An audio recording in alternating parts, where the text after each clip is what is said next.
Hi guys! Ayan si Ate Chi. Nandito kami ngayon sa Mascap. Nagtingin kami ng swimming pool. Tapos dito kami sa may LMN. Ayan. LMN. Okay, ito yung swimming pool nila. Parang ang lalim nitong swimming pool na to. Mahaba siya. May dami dito. Tapos, Dito oh. ayan, malalim siya. Tapos, meron pa ditong isa. Wala dito. Ay, walang water. Tapos, nandoon, ayun ang isa, malaki. Ayun. Ayun. Ayan yung pangatlong swimming pool. Ayan si Junjun. Oh, ito yung parang pambata yata. Oo, ayan. Wow. Oh, ayan. Ito yung pambata. Pambata ba dyan, Yam? Yung mo, sugat ko oh. Yeah.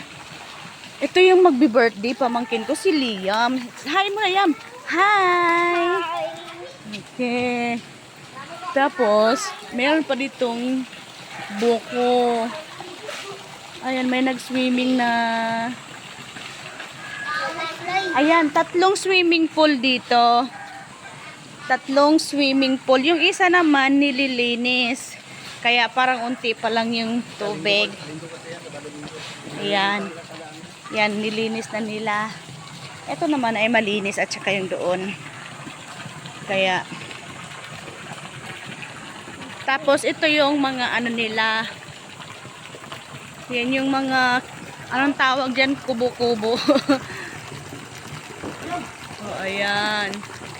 Oh, ito may ano pa siya oh. Ano pala to? May running water. Kahit may naliligo, tuloy-tuloy yung ano niya, tuloy-tuloy yung agos ng tubig. Yan, tuloy-tuloy siya. Oh, tapos may mga cottage pala siya dito oh. Yan, pwede siyang mag-rent dyan ng mga cottage. Tapos, meron din siya ditong tulugan. Yan, up and down. Ayan, ito, paikot dito yung cottage. Pwede siyang mag-ano, yan, kubo-kubo. Ayan, mga small-small daw. O, ito yun, oh. Yung tubig nila. Ayan. O, diba? Ano dito eh, ang daming puno, kaya malamig yung hangin. Malamig yung hangin niya.